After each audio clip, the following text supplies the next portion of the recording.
Meantime, we are watching those power outages. Duke Energy, we know, has crews on standby in case we do have any impacts from these storms. We can tell you right now in the Charlotte area, reports of a few hundred outages, mostly towards Chester in South Carolina, and then there is some that is going to be reported in the area north of Statesville, so it looks like close to 200 in that area. But we do know risk of strong winds.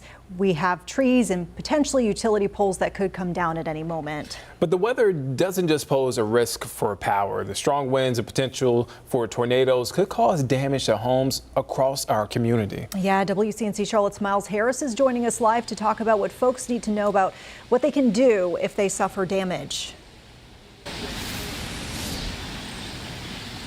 Yeah, Nick and Vanessa, right now we're actually in the downtown Concord area where it's looking a little bit drier right now when we talked about some of those severe weather conditions. But as we take a look at the sky outside here, it's actually getting a little bit darker out here. The temperatures are dropping a little bit. So potentially bracing for some more of those weather elements that we've been talking about really throughout our newscast today. And I actually want to show you a little bit of the downtown area here. As you can still see a little bit of the road conditions here, just a little wet. Some of the people still out about in this area. But when we're talking about severe weather and when that severe weather does, and if it does strike, knowing what actions can take can really make all of the difference. As experts, they stress really having a plan not just before, during, but also after a storm, as they can honestly potentially be critical if you're left with any of that damage. Now, whether it's strong winds, whether it's heavy storms, or even any of that flooding, experts from the North Carolina Department of Insurance, they are giving helpful tips on what to do if you are faced with any of that damage. And their biggest piece of advice for anybody in our community here is to document everything. Best to make a list of those damages, to take some pictures, take clear pictures. Don't try to make any repairs on your own. Contact your homeowner's insurance agent or your homeowner's company.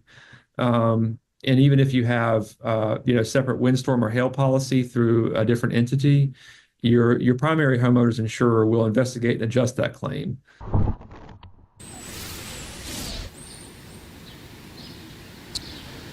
Nick and Vanessa, experts, they also stress that if you do face any of that damage, whether it's any home damage, if you see any downed trees, any downed power lines, to stay away from those issues in those areas. Leave it to the experts, leave it to those resources that are also available to you, to make sure that you leave it to the professionals to take care of any of that damage there. But also, if you are facing any claims that you need to put into your insurance company, make sure that you are also being patient. You're not the only person dealing with any of those insurance claims. Like any other person in that community could also be seeing those issues as well. But again, here, drier conditions in the Concord area, but could start to see those things change here in a moment of time here as well.